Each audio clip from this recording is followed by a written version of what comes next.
Doomed to Repeat is a Delta Green actual play podcast with violent themes and adult language. For a full list of trigger and content warnings, please check our show notes before each episode. Listener discretion is advised. Hello, my players. Hi. Oh, Hey. we're just doing it, huh? Welcome back to Arc 2 of our Delta Green campaign titled Doomed to Repeat. I am Sergio, your handler. I'm Aaron, and this isn't happening. I'm Allegra, and I can't stop giggling. I'm Amanda, and I'm panicking. I'm Caleb. I'm definitely here. I'm Eli, and it's gonna be okay. I'm Zakia.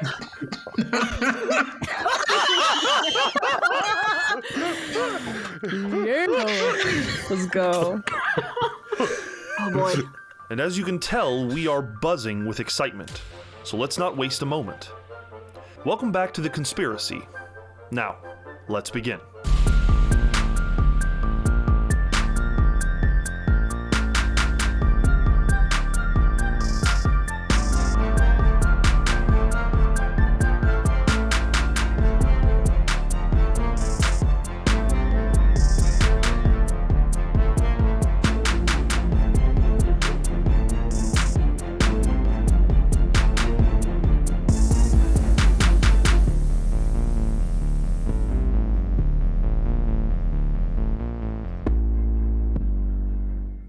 It's April 23rd, 2020, a little after 10 a.m. Agents Tuck, Merritt, and Warp have rented a vehicle and are on their way to a rendezvous with Mallory, your case handler. Agent Samael has stepped away to perform his priestly duties, which leaves Agents Hyde and Boomer alone in Samael's office. Working together, you've just broken a code that has brought you to a folder on the encrypted server that contains a case file about something titled Project Tell. What would you like to do, agents? Hey, Boomer. What? What's in the file? Well, it just says something about Project Hell, so we can click on it, but we got like other priorities. What are your thoughts? Could you just skim it for me? If, you know what? Okay, how about this? I'll skim this, but you're gonna have to owe me a favor. What could you... I don't know what I could possibly owe you, Boomer, but fine. Just say you'll help me out when I ask for it, because you're the only other person in this that can put two and two together logically. Fine. Thank you. And I'm gonna go ahead and click on the file. So here's the first thing that you read. At the top of this page, it says Operation Tell. Warning. This is a top secret document containing compartmentalized information essential to the national security of the United States. Magic, spelled with a J, eyes-only access. The material herein is strictly limited to those possessing Majestic 12 clearance level. Examination by unauthorized personnel is strictly forbidden and punishable by federal law. On October 28, 1943, the National Defense Research Council and the United States Navy tested the application of a device code named Mirage 3 aboard the destroyer escort USS Eldridge, an attempt to render it invisible through the use of intense electromagnetic fields. The fruits of the naval research project called Rainbow was one of the earliest attempts at creating stealth technology. The Eldridge not only became radar invisible for more than 20 minutes, it disappeared completely from the visible spectrum and lost by its escort ships when the device was activated. In effect, for 22 minutes, the USS Eldridge ceased to exist.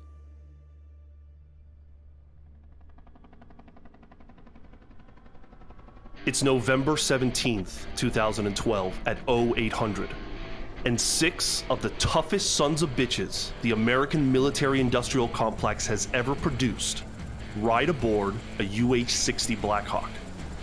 It's a warm day in Montana, close to 90 degrees, but you're kept cool inside the chopper as the air rushes past. You watch the mountainous terrain of northern Montana pass under your feet as you head due east.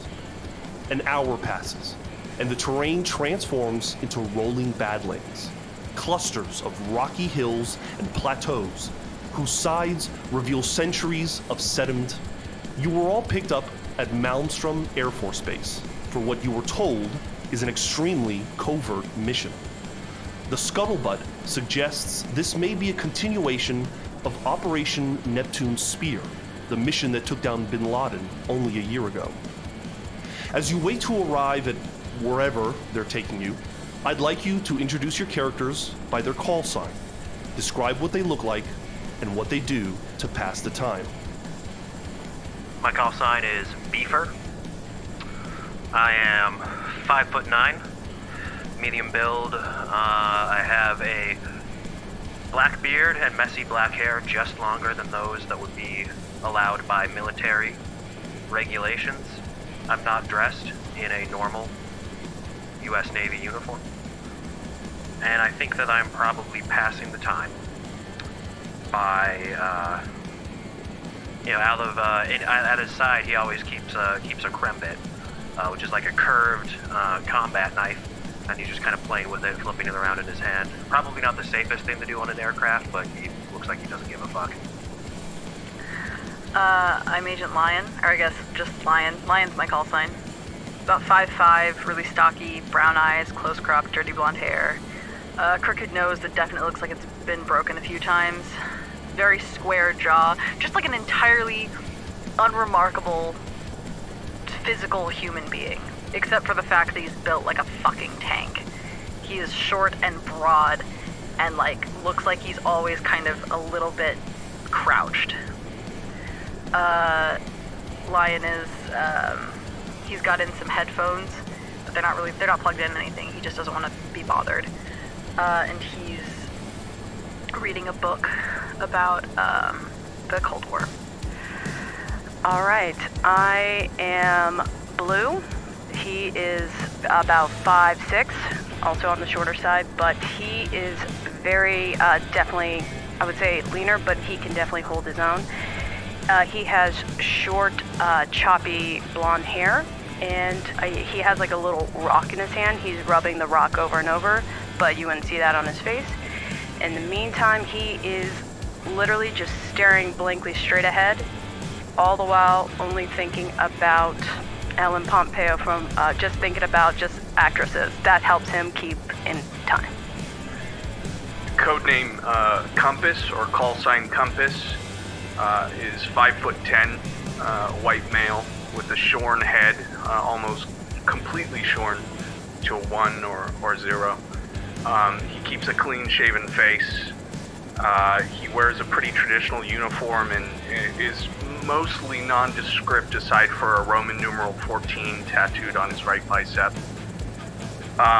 He is quiet for most of the ride. Does not mention much outside of maybe questions over the briefing, of which that is his primary concern on the ride over. He's poring over some maps over the briefings that each operational agent put forward, exit Nextville and all manner of what they're about to go into. He's trying to pour over the details. Of which I will note, Compass, there is almost nothing. It's frustrating to you how little information you've been given. I think Compass is definitely focused on that more than anything else. He's trying to fill in the details where they weren't given anything. He's trying to fill up the missing places. Sup, they call me Pinks. I'm a 6'3", big, swole, buff dude. I'm wearing just a typical uniform, but it's just being such a big dude that it just looks very tight and small on my figure. I'm just wearing these bright pink earbuds that are in my ears, and I'm blasting. We'll Never Get Back Together by Taylor Swift, and I'm kind of just humming it under my breath as I'm just kind of like bobbing my head back and forth. I'm wearing a backwards cap, and I got kind of like a scarf to keep the sun off my face, wrapped around my neck, and then I'm just jamming, vibing. Codename Downtime. He's pretty average built. He's a little lean. He actually looks a lot taller just because of the way he carries himself. But he's a dark-skinned dude. He's got short hair with a little bit of a twist on top, not too much. And he always looks tired. It's kind of just the way that his eyes are shaped, but he just kind of looks uninterested or unentertained. But he's just sort of leaning over on the way there until Pinks starts singing out loud, and then he starts trying to drum with the noise that Pinks is making, and keeps switching up every time. He's getting lost in it because he can't hear the music, but he's just chilling. The terrain changes again. This time, a wide lake appears with raised breaks along its side. It's part of the Missouri River, which runs for over 2,341 miles east and south, but you aren't going that far today. Eventually, you see a compound nestled along one of the larger inlets on the river. As the UH circles, zeroing in on a landing pad, you count about 24 plain white buildings within a double-fenced perimeter, high security. You also notice a few other things. One of the buildings is much larger than the rest, with a domed roof. Beside the eastern entrance, where vehicles might enter, there's signage that reads March Industries. Finally, the sight that catches all of your eyes is a dull gray naval vessel parked on the riverbank. Beefer, Lion, Blue, the three of you almost immediately recognize what this is. This is a USS Destroyer Escort class, likely from World War II, complete with artillery cannons and 50 caliber turrets, just sitting on the side of the river. What's weird? I didn't realize that we had carriers out here on rivers. But we don't. You can't. Clearly we do. The UH lands, and you file out. You're met at the end of the landing pad by a small woman wearing a white smock. She's thin, dark-skinned, standing about 1.7 meters tall, with these pale blue eyes. She looks Indian, North Indian. She has her long, straight black hair pulled back in a ponytail, and she says over the noise of the helicopter as it powers down, "Hello, my name is Dr. Thornbill, and I'll be your liaison. Please, follow me." And she begins walking in a direction. As you walk with her, carrying all that you have brought, she says, "We've prepared a series of aptitude tests. I hope you gentlemen don't mind breaking a sweat this morning." No, ma'am. No, Privilege. Not at all. Not at all, ma'am. She takes you up the side of a hill to what you immediately recognize as a firing range. And this firing range is overlooking the inlet where the naval vessel is parked. You put your bags down. There is a table in front of you with everything you would need to use at a firing range. There are assault rifles, submachine guns, pistols. Every dozen yards after the table, there are targets on wooden stilts and sand berms behind them to catch the bullets. Dr. Thornbill turns to you and says, "Please, if you could go through the usual drills, we'd like to test your aptitude with firearms. And I'd like each of you to make a firearms check, please."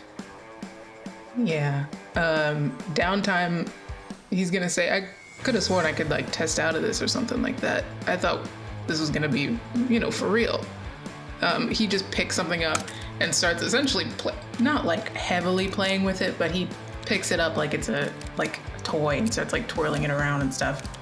And then gets ready, takes a shot. It doesn't look like a good face, Zach. Yeah, no, he immediately failed.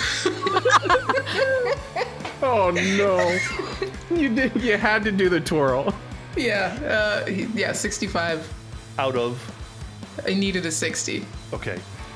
The You hit the targets. Downtime is not some slouch, and it's clear that there is skill.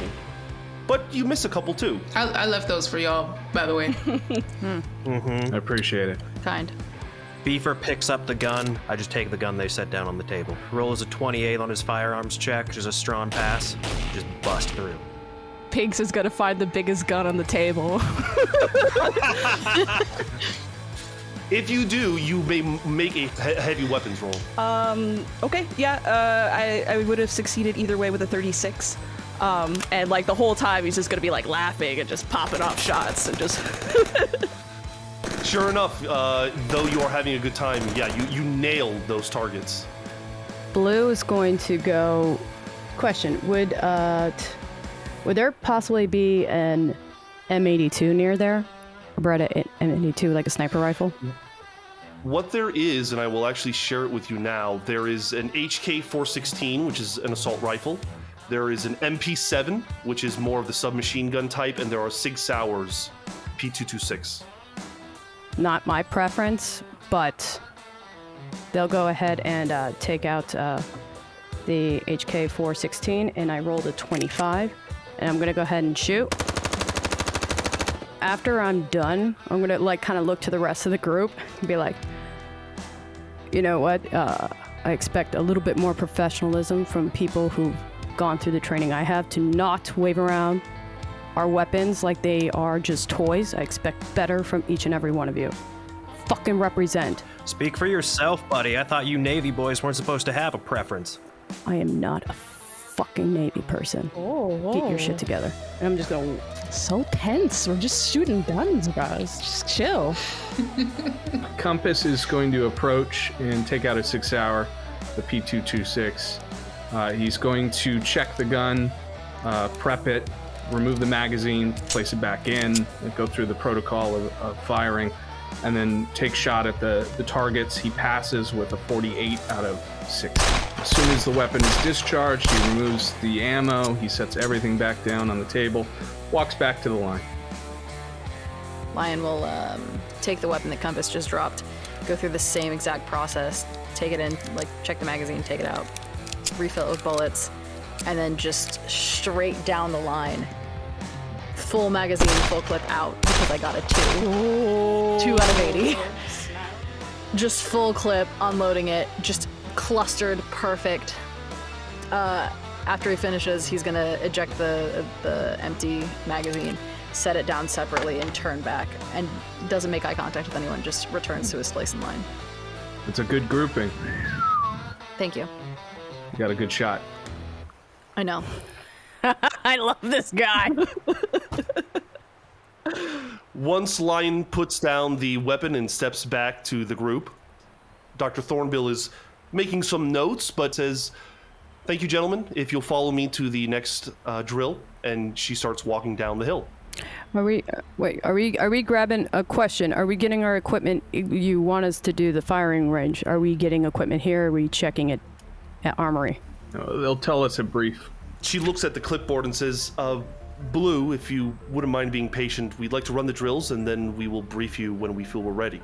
Copy that, and I'm gonna get back in line. I'm gonna slap Blue on the shoulder and be like, "No worries, man. We're gonna shoot more stuff later." While Blue's talking, I'm just laughing and following the doctor. Blue is literally biting the inside of their lip at some of these fucking idiots. Already. Lion rolls their eyes at literally anything anyone else says. You're led down the hill and over to a large patch of dry dirt where a obstacle course has been set up.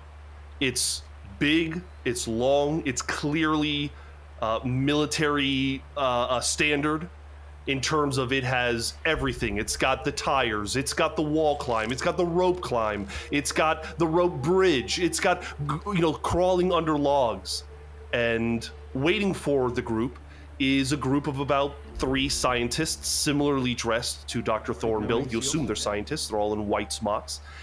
And as you guys begin going through this drill, they are taking copious notes. I mean, it's almost as if everything you do, they are looking at you guys and writing things down.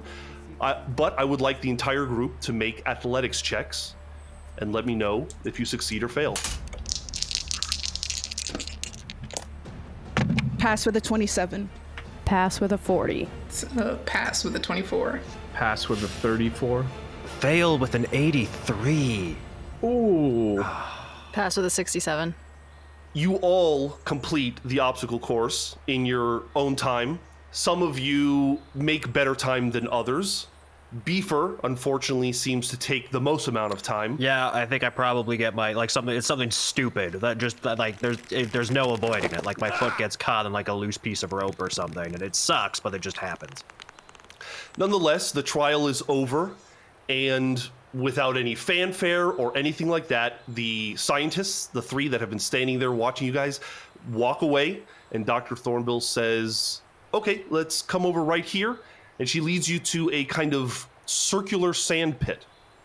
And she says, could you please break up into groups of 2? And I'm going to have you do a little unarmed combat with each other. Oh, no. Yes! So what groups do you break into? Who's the biggest dude? Who's the biggest dude? I'd be the biggest dude. I'm fighting you. You're the biggest dude. I'm fighting you. Go. So Lion and Pinks immediately join together. Let me have you both make unarmed combat rolls, and you let me know who succeeds and who fails.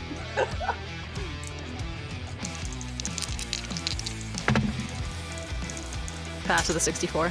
Pass with a 62. All right. So you guys put up a hell of a show. You are both impressively good at your unarmed combat, throwing each other one at a time. You guys go a couple of rounds, and it's not clear as to who is truly the winner, but you are both clearly very skilled. And you step out. Dr. Thornbill asks for the next group. I'll fight anybody. Blue. Yes. Let's fight. I'll just go ahead and nod, and I'll just go in the field, and let's go ahead and see what happens. All right. What'd you get? I failed with a 67 out of 60. I failed with a 75. Okay. This is interesting. To me, you basically both give rounds up to each other, where 1 second Blue is able to overcome you downtime, but in another round, you are able to overcome them. It sounds like maybe we keep fighting and then we start fighting. You know what I mean? Oh, yeah. I think we take it maybe you could tell like it gets personal a little bit, like more emotional. Does anyone do anything about the fact that it becomes a little more personal? Pinks will step in and bear hug somebody and move them out of the way. Hey, Compass, can you give me an alertness check? Yeah, of course. I have a pass with a 17 out of 70. The fight begins, and Dr. Thornbill is obviously like, gentlemen, can we calm down here? Pinks kind of starts moving towards, but you just kind of look to your side and you can see by one of the white buildings about 4 plainclothes men wearing body armor and carrying assault rifles kind of start making their way, but when Pinks finally calms them down and separates them, they kind of lower their weapons and back up. I'm standing next to Beef because obviously he's going to be my swim buddy here, but I'm going to look to him. I'm going to point out the mercenaries. Hey, we should probably watch our backs here. I don't think they like us yet. I don't get paid to cause trouble. All right. Usually. Speaking of trouble, it's time for Beefer and Compass to make some unarmed combat rolls. I rolled a 15 out of 60. 88 out of 60. Oh boy. Correct. I think it ends with one of those judo flips into an arm bar on the floor, but afterwards Compass definitely gives him the fucking action movie handshake across the forearms and brings him back up, claps him on the back. Hey, that was good. It seems to be the classic story of the young whippersnapper thinking he can outdo the old officer, and sure enough, Compass is able to get the better of Beefer. Again, with no fanfare, no commentary, Dr. Thornbill says, "Thank you, gentlemen. We're going to break for lunch if you'll just follow me." And she takes you to a large white building that is clearly a mess hall. As soon as you walk in, you can hear the sound of people talking and eating and going about their business. It's very clear that as you get your lunches, cafeteria-style meatloaf, mashed potatoes, some vegetables, nothing fancy, that about 2/3 of the people here seem to be scientists or engineers or something. They're in white smocks, they're in jumpers, and the rest of them seem to be mercenaries of some kind. They are men in body armor, plain clothes, no insignias, with whether it be assault rifles, pistols at their side, and they seem to be acting as the security. They're not particularly aggressive or anything, but they are present. So these are not like government. This is not the military. This is not us. You see absolutely no insignia whatsoever that would indicate that these men might be military. Do I recognize their uniforms? No, they are wearing plain clothes, jeans, button-down shirts, some of them. And I had another question from earlier.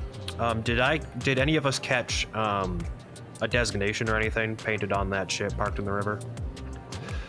No, there is no designation or number on it. So it looks kind of like it might be a replica or something? It definitely looks like a replica, yes. Gotcha. I kind of want to sit with everybody if there's a group forming, for sure. Yeah, same. I'll sit with you guys. And once we're seated down, and I'm aware that no one's around us or anything, I'm just going to turn to the group and say, so what's the read? What do you guys think so far? I mean, they got plain clothes, dudes walking around with rifles, and I mean, what's the situation here? Do you think? I think the mashed potatoes need some more gravy. I think we're in the middle of a James Bond movie. And I mean, but look around. Well, I know, yeah. It's pretty high speed here. It's not exactly a run to the grocery store. No, and these aptitude tests before briefing, they're not even telling us where we're going, what we're doing. I mean... because they're going to send some of us away. Yeah, and we had nothing on the helo before we landed. I mean, I don't want to be presumptuous or anything like that, but I mean, we're SEALs. We before I think we should stick together. Just keep an eye out. These guys, these are mercenaries. So they have in my mind, they have no loyalty. Everyone here has each other's backs, correct? Exactly. Yeah, SEALs. Yeah. Okay. But yeah, these mashed potatoes taste like shit. Dog shit. I'll also point out that you guys probably will have noticed that Beaver is dressed similarly to the other dudes guarding the compound. Oh. Are you with March or whatever it's called? With who? Isn't that is it March or Marsh? March Industries. No. Yeah, what's your story, Beaver? Yeah, what are you doing here? What am I doing here? Yeah. It's not the first time the U.S. government's hired Blackwater. I don't know why you're surprised. Your private military? Uh-huh. Interesting. How many tours have you done, Beaver? About a dozen. Pre and post. Iraq mostly. A little bit of Afghanistan. Me too. You heard a nicer square? Beaver, Aaron, would you mind elaborating what that means? Because all of you would understand when he says that. So nicer square was basically in 2007. Blackwater mercenaries contracted by the U.S. government to guard a compound in Iraq killed 17 civilians in cold blood. Oh. Nice. Cool. Great. Well, I mean, I got opinions about you already. Sometimes the military sends men, and sometimes the military sends dogs. Oh, are there Marine Corps here? Is anybody Marine Corps? Semper Fi. That makes sense. I haven't done Europe. Closest I got was the Pacific. I was near Korea. You continue having your mediocre lunch before Dr. Thornbill returns to you and says, it's getting late in the day, gentlemen. We have just a few more things for you. And, this is strange. You're getting like past 2 or 3 o'clock and no briefing. They just keep running you through drill after drill. This next one takes place in a kind of large warehouse. There is no lighting. It is completely dark in there, or very poorly lit. And she instructs you basically to attempt to get from one side of the building to the other without being caught by the security cameras. I would like you all to make stealth checks, please. Ooh. That's fun. When you forget that stealth is a score. This is weird training. I think this is the first time we've ever used it. Damn. 58. I fail. Out of 50. I have a 46, I pass. 63 out of 70 is a pass for me. 21 pass. 95 out of 70. I fail. 18 out of 50 pass. Lion and Pinks, you both are traversing through this warehouse thinking you're doing pretty good, and then all of a sudden a spotlight just kind of hits you, and you hear a voice over the intercom say, "Thank you very much, Pinks. Thank you very much, Lion. If you could step out." You know, and it's basically just calling you to bring it to an end. But the others manage to get to the end. Lion shoves his way out the door, real pissed that he got called out explicitly. Pinks is not bothered. He's just standing on the sideline. They bring you to another building. This one has an indoor swimming pool. And at the bottom of the pool, Dr. Thornbill explains, is an explosive, a bomb. You are going to suit up in diving gear, and you are going to dismantle the bomb in under a certain period of time. You leap in, and the moment you leap in, the timer starts. I'm going to ask that you all make swim rolls, please. Succeed with a 49. Succeed with a 40. Fail with an 85. I succeed with a 56 over 60. That is a success. I have an 8. That's a success for B. You dive in, and you all are able to get to the bottom. This swim roll is for the entire kind of experience under the water. It's clear that Downtime has a little bit of a harder time floating and getting around, but nonetheless, you are able to do it. You actually break into teams. There are 2 separate devices at the bottom, and I'm going to need one person out of each team to make a heavy machinery roll to take apart and dismantle the weapon, and then I need one person from each team to make a demolitions roll to defuse the bomb. Who is going to make that heavy machinery roll, and what is our grouping? I have no machinery stat. I will take a decent military science as well. I was going to say, I can do military science. Well, I can get one of the military science rolls out of the way, so... Yeah, I have decent demolition, better military science. So I also feel like I'd probably be on Blue's team, even though I don't like Blue. Okay. I'll take one of those. I'll go with Blue and Downtime. Okay, so then B for Pinks and me. Mm-hmm. Okay, so Blue, Downtime, and Lion. Yes. You separate yourself and you go towards one of these. It looks like a mine, like a classic mine but without the little pieces poking out of it. It's just a circular ball. Who is going to make that heavy machinery roll? I have 50 for military science. I have 60. I also have handle 60. that. Okay. That's all for you. Uh-oh. I fail with a 70. Uh-oh. And then who is going to make that demolitions roll? Do you want to take it, Downtime? Yes. Do you have higher than a 40? No, I don't. It's all you. Okay, great. Cool.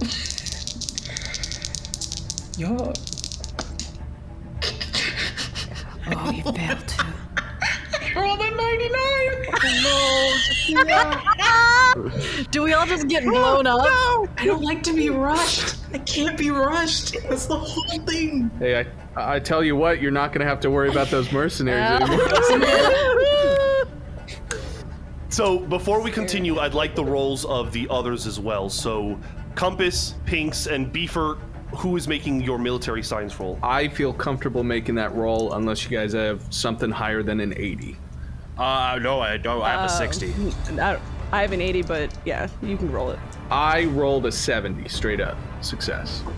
And who is doing now the demolitions roll? I have a 40 for demo. What do you have, Eli? Same, I have the 40. We all just got the basic 40. It's any man's game. Eli, you sound like you want to do it. Go for it. Yeah, I'll do it. Godspeed. Beautiful. 37. Skin of our teeth. So here's what happens. Compass, Pinks, and Beefer, you go to your respective mine. You successfully unlatch it and begin taking apart. You're making record time. Every once in a while, you look over your shoulder and you can see that the other team is struggling. They are behind you. Downtime, Blue and Lion, you open it, but for some reason you have a difficulty kind of getting it all the way open, so most of the shell is kind of blocking the explosive. And Downtime, you kind of go in to start working on it. Lion and Blue, you are somewhat shielded, unable to see what's happening. And that's when there is this... You feel it more than you hear it, where you are both, Lion and Blue, pushed back in the water. And almost immediately, there is nothing but red in the water. You can't see anything. What the fuck? Are you kidding me? You really did it! You really did it! What the fuck? No. You rush to the surface. You all rush to the surface. And at the second team, the successful team, is able to see it sooner than the others. There is chunks of Downtime floating in the water. And you're all screaming and you're scrambling out and you're calling for help. Dr. Thornbill is there, wide-eyed, completely shocked at what's going on. That's when these mercenaries, about 5 of them, come running in and they're yelling to ask you what happened. And it's just a cacophony of noise as everyone is screaming and reacting to this. You know, most of you are saying, most of you are stunned at the fact that these were actual live explosives. Fucking live. Yeah, I think I'm probably screaming. What the? Who said these were live? This wasn't supposed to be an actual... What the hell kind of operation are you running here? As I'm like wiping bits of viscera off my body. So Lion and Blue came up okay, right? Lion and Blue are being examined by some medics, and they appear to be okay, although they do seem kind of beat up. Both of you make Constitution ×5 rolls. I passed with a 52. Right, 42 out of 60. You both succeed. You took it to the chest, but you're okay. I mean, you're breathing. It doesn't feel like anything's broken. Your protesting and your questioning is almost completely ignored. I mean, these men and women are just kind of cleaning up the pool. They're getting you to safety. And Dr. Thornbill comes to you and says, "Gentlemen, I am so sorry. We are going to file the necessary paperwork, but we need to continue." I'm getting right up in the doctor's face. No, I'm getting right up in the doctor's face. I'm gonna be like, what kind of clusterfuck operation are you doing? That is a live fucking mine. What the fuck was that? Blue, I apologize. I assure you... Apologies don't mean shit. He's fucking dead. Do you see that? I'm gonna and I'll do this where I'll take, like, I'm not gonna be rough, but I'm gonna take her shoulder and shove it towards the pool. Fucking explain that. Yeah, the moment you touch her, some of these mercenaries lift up their weapons and they start walking towards you. One of them orders you to let her go. I'm gonna get closer to Blues and like looking at all the mercenaries, getting like defensive. I'll let go. There's a moment where things calm down a little bit. There are folks fishing a little bit of Downtime out of the water with nets. And with the help of the military, with the help of these mercenaries, Dr. Thornbill issues you out of the building. Sergio, I have a clarification question. Did we sign anything before we came here? Were there any NDAs or anything prepared for us before we arrived? Nothing has been signed. You simply agreed to go into this. Okay. And when we were given this mission, was it through the Navy, or was it was through various channels? A private contract, right? Most of them were you get the sense that you were recommended. Your name was put in a hat, kind of a situation. Right. You are brought to a building that has 6 cots. Dr. Thornbill asks you to rest for the evening, and that at 0600 you will be raised to perform a few more drills. Is there an ETA on briefing? The mission at hand is I apologize, but I'm really not the one that should be speaking about this. What I need you to understand is that I will take every precaution possible to keep you safe. Now? Not earlier, though. When a man died. A Navy SEAL died. On your watch. Was that live round intended? Yes. Fuck. If it's any consolation, his family will be heavily compensated. Right, that's the word. You can consult these nuts. Get the fuck out of here. See you at 6. Without another word, she turns and leaves the room. Night, Doc. What do you think the odds are that we could just walk out of this place? 0. I mean, is it 0, negative? You're Pretty totally well past fucked. 0. I mean, we wouldn't even make it into the hallway, right? No. We might make the Well, hallway. Probably not actually- the next one, though. We could. If we were armed. You probably have you have at least like one personal weapon, yeah. Got it. Not enough to take everyone though. Are there any windows or exits outside of the door we're in? There would be no windows. Okay.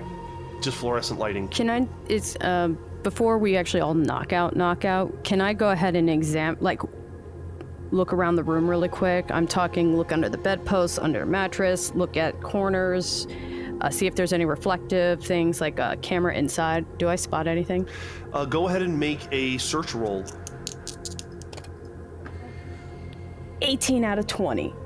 You search your bed, you kind of look around the room, you check the corners. Eventually, you see a locker, and there's like rivets on the corners of the locker. And you just happen to get close enough to tell that one of the rivets is hollow? No, it's not hollow. It's like a tiny, tiny lens in it. Go ahead and make a sanity check. First one. First one. First one back. Woo! 70. Oh my god, that's a success! Oh, I thought I was screwed. 75. How are you that sane? You know, Blue, you thought of it, so you're not even that surprised when you do finally find it. No, that's not gonna. I'm just gonna kind of, as I walk away, I'll notice it, walk away and be like, Yeah. I'll just cough. I'll be like, you know, eyes in skies. We're on company time. What do you think was going to happen? Good to know. But with quite an unusual end to the day, you lie on your cots and you try to get some rest. And on the dot at 0600, the fluorescent lights flip on, and there's Thornbill, this time followed by 2 mercenaries. And she invites you to get up. Completely random question. Was there like a trumpet, like a bugle blast? No, there was not. Ooh, that's how you know it's private. You are led outside, you have breakfast, you get dressed, and you are finally led to the destroyer-class ship that is parked along the lake. Fun. Waiting for you is a team of white coats, like usual, but this time there's a unique individual among them. He is a tall, dark-skinned man, sparse white hair on his head. But what is noticeable is that he has these severe burns that cover his cheeks, his mouth, his neck, with these pale pink scars. There is a sense that he seems to be in charge, as he seems to be really the only one speaking, and then the other white coats will kind of respond to him. But Dr. Thornbill explains that they need you to run a series of drills aboard this vessel. She does say that she is able to let you know that a ship excursion is the first bit of intel she's able to give you about your mission. Boarding this ship is important. However, they have a strange request. They pull out these bulky silver suits. They're thick and cumbersome. They're almost like astronaut suits. But they have little packs on them that produce oxygen. They're like little O2 tanks. And they ask you to get in. They are obnoxious to wear. And the first drill will require you to board the ship and take out any enemies aboard the ship. So my question to you is, as a group of 5, how would you like to board this ship?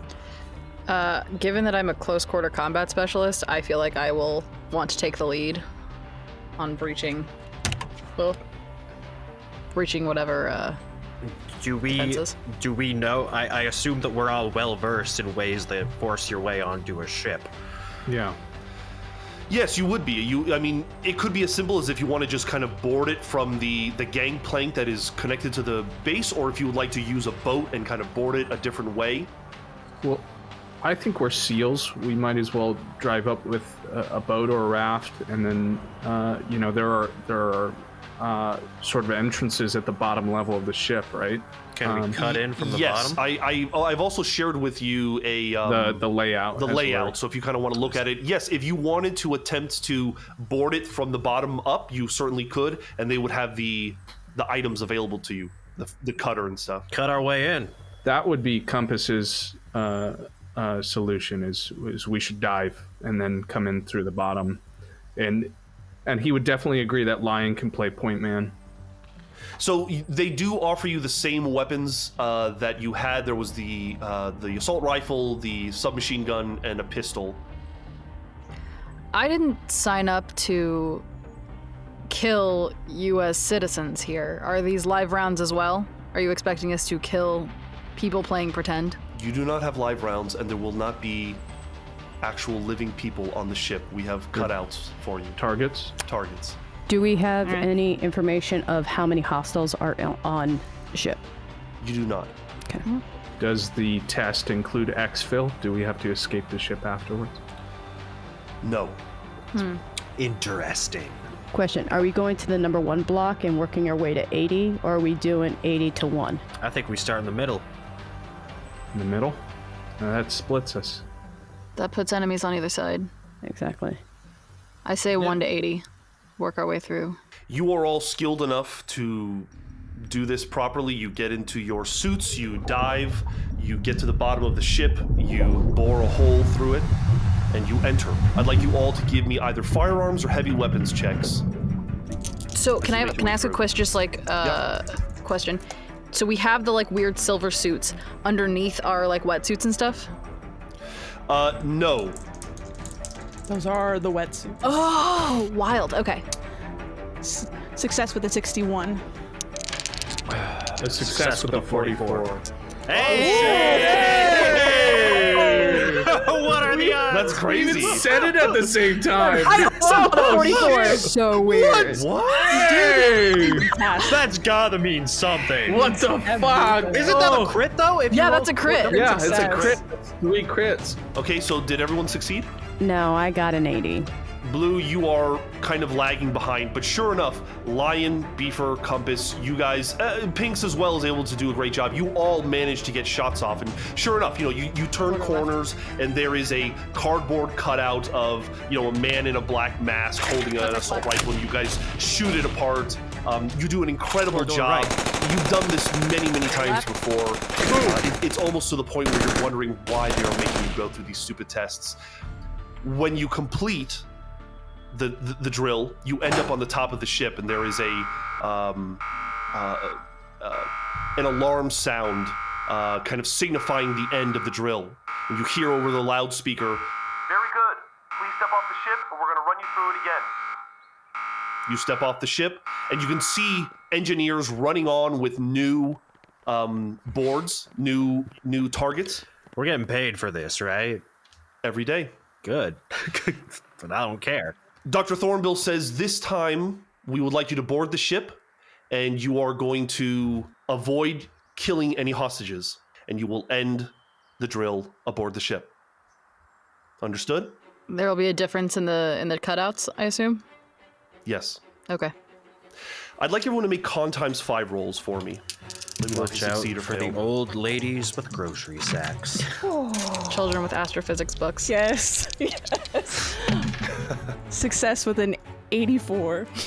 Whoa, damn, how high is your constitution? I failed with a 97. I have a 10. I have a crit success with a 55.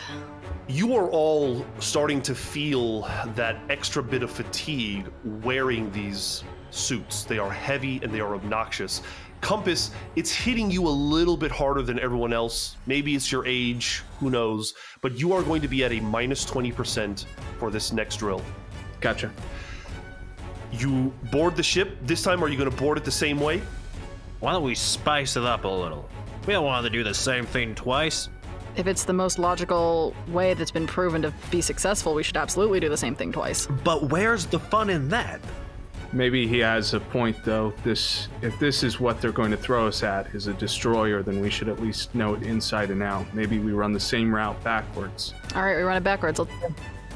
You enter the ship, this time from the opposite side.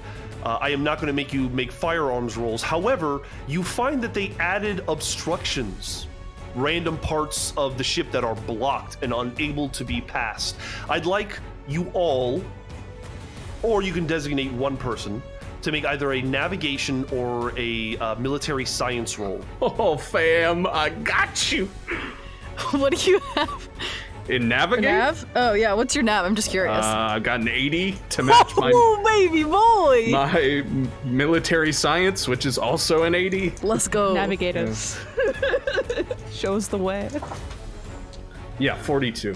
Success. Okay, with a success, sure enough, you come up to a couple of these obstructions, but it's almost as if Compass has already memorized the ship and he's able to redirect you down an alternate path, and you are able to complete the drill. Again, the alarm goes off, and you hear the voice over the intercom.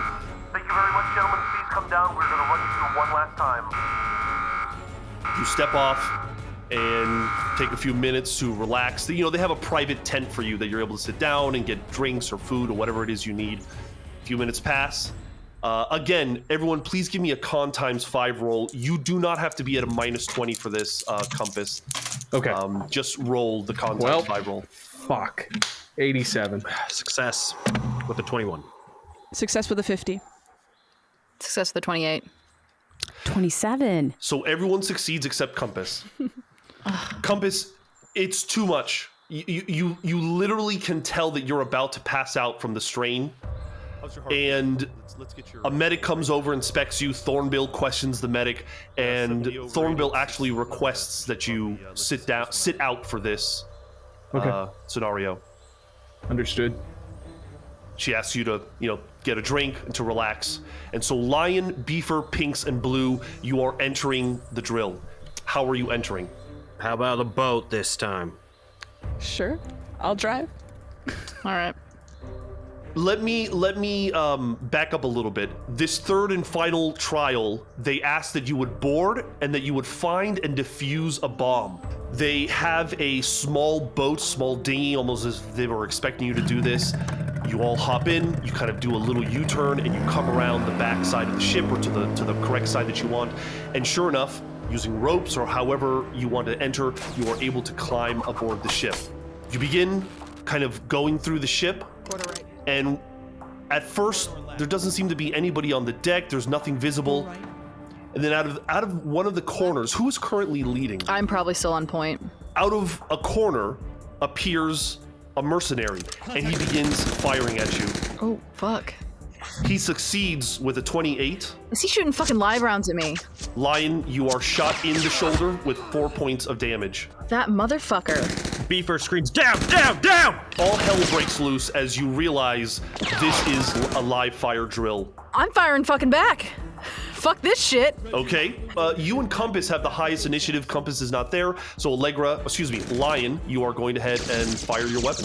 What are you using? Probably just the medium pistol that I have strapped to my side. That's my chosen, like my preferred weapon, and it's what my hand automatically goes to. Okay, go ahead and roll the attack. Firearms, yeah? Yeah. 58. Success, friend. 7. You shoot him right in the throat, and he just stumbles back dead. Oh no, I didn't want to kill someone, fuck! Nope. Fuck him, he shot you. Nope. You shot first. That was Allegra, that wasn't Lion. Lion just kind of has a stone face. With the fact that you now know this is a live fire drill, what are you doing? We need 2 people to go find that bomb, and we need other 2 people to try to protect and kill off people. You have only seen one person, but as you are talking, you hear some ricochets off of metal. It seems like there was someone behind you now. Sergio, can I do one thing really quick? Yes, what would you like to do? I drop a smoke grenade. Okay. win every campaign. Every game. Sure. So you drop the smoke grenade, I assume, in the direction of the bullets, as you just heard. Yeah, and I scream, cover, cover, cover. I will say that is your turn. If you wanted to move, you certainly can. Yeah, if I could, any covered position I can take, I would like to move into. Gotcha. Pinks, what do? You see the smoke coming up behind you, and you can hear somebody kind of running forward. I'm gonna see that it's Beaver running, and I'm gonna follow him, but I'm gonna cover him and hold my weapon up and fire it if somebody tries to shoot at me. Gotcha. Amanda, Blue, what would you like to do? Because someone is running up towards us, correct? Yes. And I know Pinks has got an eye on that. I'm actually, because of the smog, I'm going to go ahead and pull out my combat knife, and I'm also going to hold action till I actually see who's coming up. And then when they can, I'm going to go ahead and try to strike them and get them subdued. Sure enough, at the end of your turn, another mercenary, one that you've seen around, you've recognized them before, and they're sweaty, they're wide-eyed, they've got their weapon out, they have a pistol, and as soon as they see you, Pinks, they fire, but you are able to fire as well. Go ahead. That's a success with a 54. It's the automatic rifle. That's the rifle. That's a D12 plus 2. That is 5 points of damage. You shoot him in the square in the chest, and he stumbles back into the smoke, but he also fired at you, and he is going to clip you in the shoulder for 2 points. Blue, would you like to pursue him into the smog? I'm going to move in that direction in pursuit. Go ahead and make a search roll. 69, dudes. Is that a success? It's not, but it's just funny to say. It's just nice. Okay. You go in there, but you just can't see anything. You don't see him. You're not able to get off your attack. No, I would have only gone because I saw them just enter. If I immediately can't see them from how thick it is, I am doubling back just as fast, still crouching, so I don't have any friendly fire coming my way. I mean, I'm hauling it back because this is a bad spot. I'm sorry. While Blue is running back, can I blow my action to lay down suppressing? Sure. Yeah, absolutely. Go ahead and make an attack. Succeed with a 56. With my assault carbine. Does it have a lethality or no? Yes, 10%. Okay, go ahead and roll that. Okay, is that another D100 roll? Yes, you want to roll D100 and get under 10%. That is a 91. So no. Okay, Blue kind of rushes past you, and you just start opening fire. And where you saw a couple of gunshots, you suddenly just hear someone, and they're silent. Nice. Wasn't even trying. Before we proceed, I'd like you all to make sanity checks for realizing that the drill is a live fire roll. Makes sense. Yep. Makes sense. Makes sense. Tracks. Pass with a 26.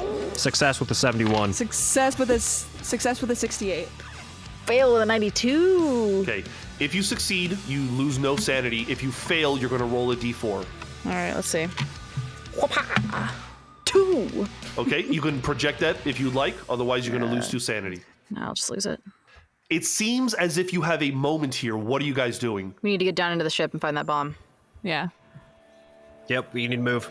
We gotta move. Okay, someone give me a navigation roll or a military science roll. I'd say navigation. We need to get this mission done with so we don't kill anyone else. I can roll it. It's on you, Pinks. Go ahead.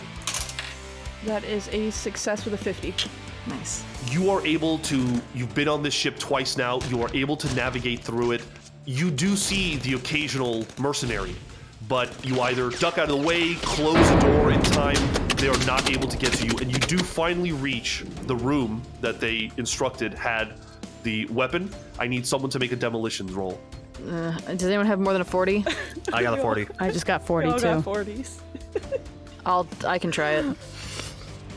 All right, Caleb, you had a question. Yeah, I was gonna say, from the Lollapalooza cool down tent they have me in, can I hear that there's crossfire? Yes. That there's 2 sources? Oh shit. Yes, and when Okay. you step out of the tent, you can see that there is smoke kind of coming from the top of the ship.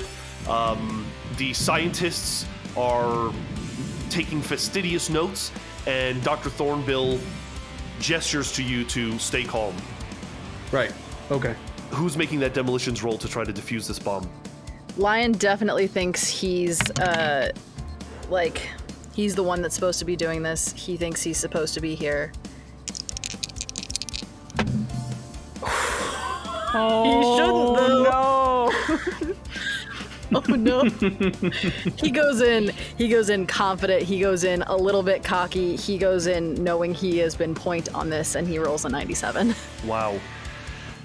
Fuck me sideways. Off bridge. Lion, you just take too long. You take long enough for one of them to find you. Shit. The other SEALs, the other mercenaries, you can see a man step through the door. He raises his pistol and he fires right at Lion. Lion, you take 6 points of damage. Still up. Somehow. Do you have 1 or 2 points of health? I have 4 points of health. You have 4. So you kind of crumble to the ground, but you are still conscious. We'll start at the highest initiative, which I believe is Lion. What would you like to do? From my position crumbled on the floor, I would like to return fire. Okay, go ahead. All right. Solid 50. Pass. Solid 50. You do hit them, and go ahead and roll your damage. It's just a D10, I believe, right? It's a D10. Okay, yeah, 5. You shoot them in the leg, they crumple backwards, and they begin screaming and they begin attempting to scramble out of the area. However, I believe the next person is Beefer. Finish the job, I got the door. I will take up a covered position beside the door, and I will A, try to finish off the guy that's running away, so that it doesn't cause any more problems, and B, keep an eye out so that whoever tries to disarm the bomb next doesn't have the same thing happen to them that happened to Lion. Okay, roll an attack against this person. I'll give you a plus 20% because they're basically just crawling away from you. Okay, well that is a success with a 62. Okay, you fire at them, and I will say that you kill them. They stop moving. We still need a demolitions check to complete this drill. I will roll the demolitions check if I'm next. No, that's a 77. That's a fail. Oh. You also attempt to defuse the bomb. You're having a hard time. I mean, just the intensity of the situation is getting to you. I got big hands. I'm definitely in the way, like trying to help and being no help at all, being like... Yeah, Lion's blood is like all over this thing, you know? Oh. Eventually there is an alarm that goes off, and after some time you are met with some medics who come in and put Lion on a stretcher and begin pulling them out, and you can hear the request for you to step out of the ship as the drill is over. I'm not sure I buy that. I'm going to, like, as Lion is being getting out, I'm going to be like, stay strong, you got this. Like, trying to just be somewhat encouraging. But I'll like, fist pump in his direction. I don't know. What did soldier dudes do? Yeah, I think you got it. I think you nailed it. You're right. Good job. I don't know. You are met outside by Dr. Thornville and the other scientists. The tall one, the dark-skinned man with the bad scarring on his face, seems pleased. They all seem pleased in a weird way. It's hard to quantify. Just their kind of demeanor has changed a little bit, almost as if they were expecting this outcome. But Dr. Thornville, ever the apologist of the group, apologizes profusely and says, "We're done with the drills today. We're going to take you to relax. Please come with me. We're going to take you to the showers, and we will then explain what is happening, okay? We will explain everything." And she begins to lead you in the direction of a building. Yeah, what is it? Just is Lion with us, or? Lion, as you begin walking away, Lion is being taken in a different direction. Sorry, is any of the mercenaries following Lion? Yes. Okay, fuck. Yeah. all right. I'm just going to go ahead and, just as dejected a feeling about that last round of everything, I'm just going to go ahead and head towards, like, the showers. Beefer, Blue, Compass, and Pinks, you are brought to a facility, and inside there is a kind of a classic locker room, tiled floors. You are in a big square room that has lockers, blue lockers, kind of lining the perimeter, as well as the center of the room. There are lockers. And, explain to me what the mood is. Explain to me what everyone's doing as you come in and they close the door behind you. You know what? I think Beefer, he's used to this shit. I don't think he is really phased either way. He's already been paid, so I think he just acts like it's been a normal day and cleans himself up and goes on about his day. I think that Compass is a little apprehensive over Lion's not coming back yet. He's looking out, interested in how that goes about and whether they're going to go the downtime route or not. But outside that, he's just hoping for some sort of briefing so he can make an opinion for himself of whether he's gotten his self, too far in over his head. Blue is extremely frustrated by everything because even though they did sign up for it, they feel like everything's turning into a clusterfuck of epic proportions. So they're just gonna, honestly, they're gonna probably after they shower, they're gonna go to near their bed and just do a bunch of push-ups regardless because it's so frustrating. So they're gonna do that, but also afterwards they will pull out some photos that he has stashed in his jacket, which is of a loved one. And just stare at it afterwards. Pinks is gonna hop in that shower and try to wash the day off, and then put their headphones on, like crank it up as loud as possible. You can kind of hear Gundam style going on. And he's just trying to he's got a small smile on his face. He's trying to like on the outside seem okay, but just kind of a little peeved and irritated on the inside. After a few minutes of everyone kind of cooling down, you hear a shrill whine, which rapidly starts to build to a crescendo. It seems to be emanating from the room, and then it just dies off into a barely audible droning, like the hum of a power transformer. What do you do? Would I hear that through my headphones? Yes, yeah, you do. Is it bothersome? Like it's so loud that you couldn't sleep or ignore it, or is it like? It's obvious is the best way I can explain. It's very obvious. And to be clear, it's not something that we would normally expect to happen. You almost assume that a pipe is about to burst or something. It's just a very not expected sound. Could I ask that all of you make power times 1 rolls? So we're rolling power times 1, which is just our power times score. 1, so it's just your base score. Oh. I fail. Jeez, I fail. Okay. I succeed with a 12. Please make a note, Pinks, that you should just write power times 2 somewhere. Blue, do you succeed?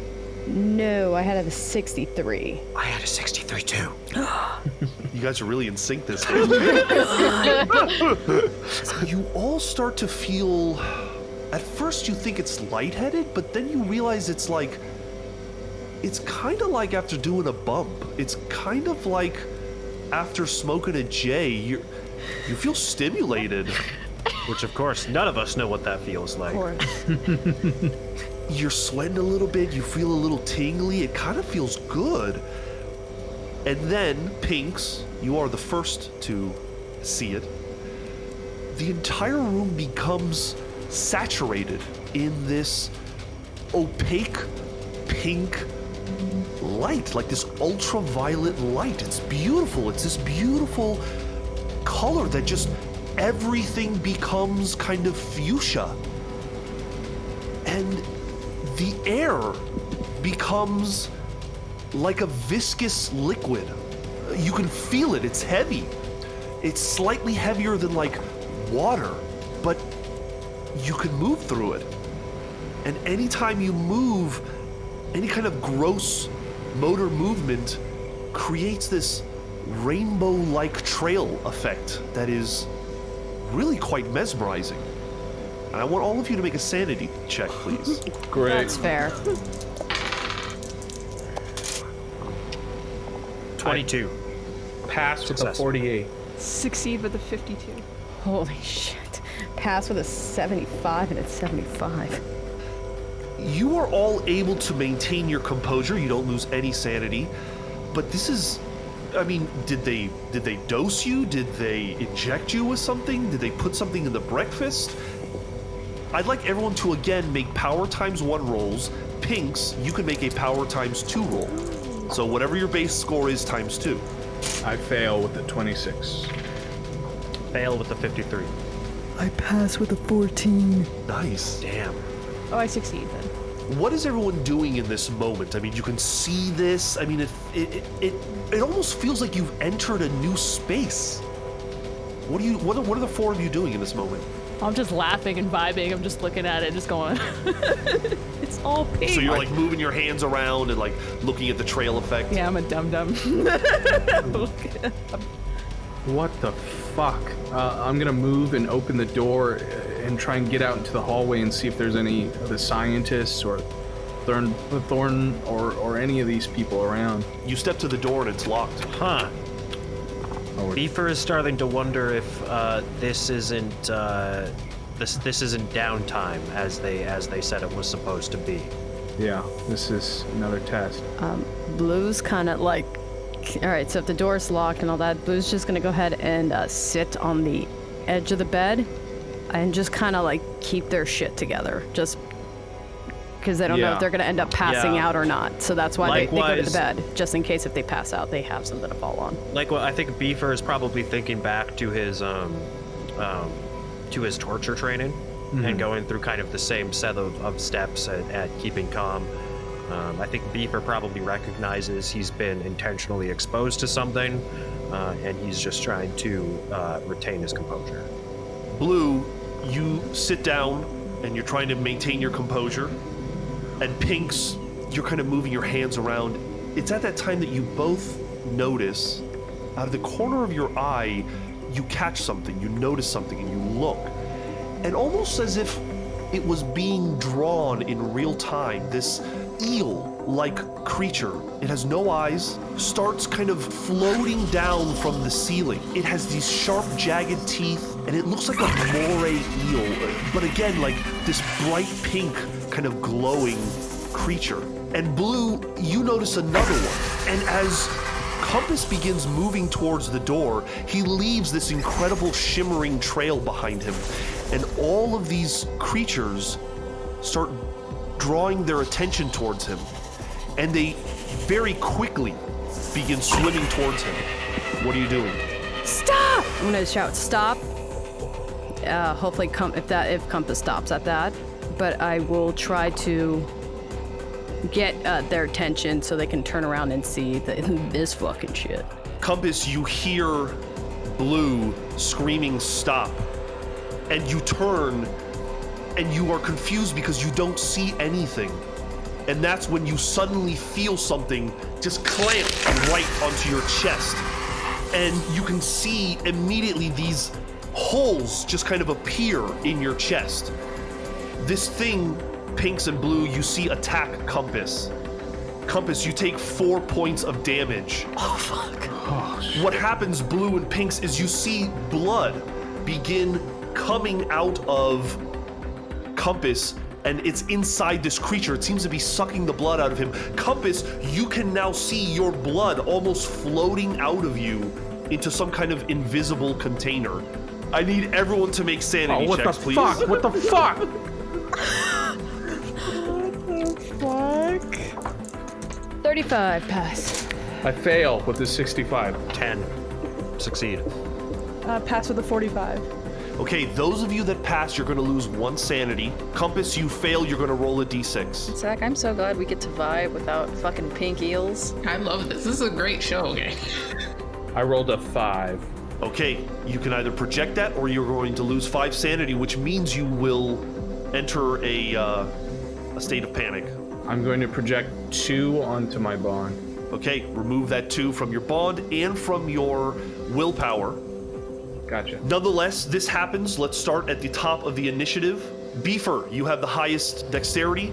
You see across the room, Compass is now being attacked by something invisible, and you can see the blood starting to trickle out of him. My priority is survive and adapt, so if something's attacking Compass, I'm not going to go near him unless I feel that it is operationally necessary for me to do so. I'm going to look for a towel.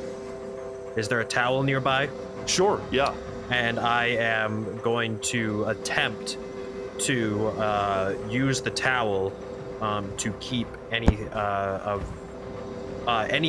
similar attacker off of myself, using it as an impromptu weapon.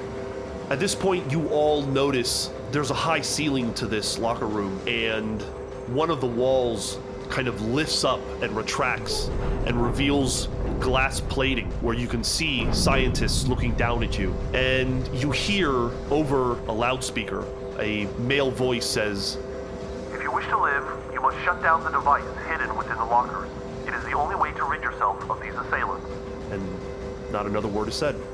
Now it is, I believe, Pink's turn. Oh, I'm sorry, Compass, it's your turn. I mean, I see that the blood is slowly lifting from my body, and you know, the others are watching on in horror. Clearly, it's not something they can get close on. I'm gonna try and grab at the invisible assailant, pull it clean from my chest. Go ahead and make I think it's an unarmed combat roll. Okay. You're going to make it at -20 because all you see is this kind of Thank God. trickle of blood. With the -20, it would take me down to a 40. I have a 50, so I failed by 10. Despite what the player Caleb believes is a failure, nonetheless, Compass is able to grab onto this thing. Would you like to do some damage to it? Yeah, I want to rip it clean. Okay, go ahead and I think it's a D4 -1 is just an unarmed attack. It's a 3. Okay, how do you do damage to this thing? I think once I have it like in my hands, there's that awareness that there's a pulling at my chest, and I start to understand it's on me.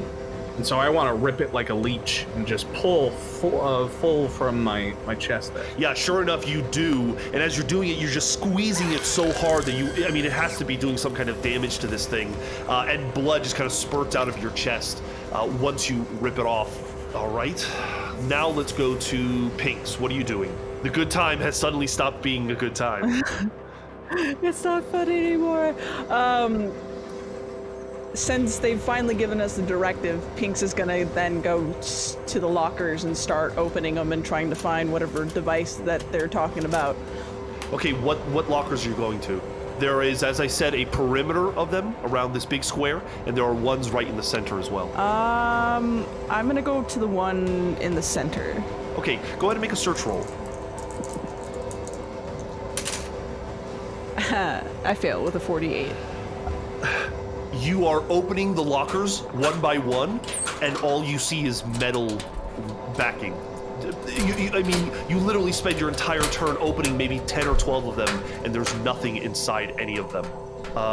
Blue, you can see that all of this movement that Pinks is doing is starting to attract some of the creatures, some of these eel creatures that are now starting to float towards Pinks. What are you doing? And you can see also that Compass is in the middle of grappling one of them. Okay, so what I'm going to do is, since the center is being covered, I'm going to go ahead and go to the ones on the perimeter. And as I'm moving it, I'm going to go ahead and try to move a little bit slower, because I'm hopefully, if that eel crosses paths, because it looks like they're heading towards Pinks, I'm going to, because I still have my combat knife from earlier, I'm going to go ahead and undercut jaw that motherfucker if it gets too close. Gotcha. So you put the combat knife in your mouth and you kind of start moving over. Go ahead and give me a search roll.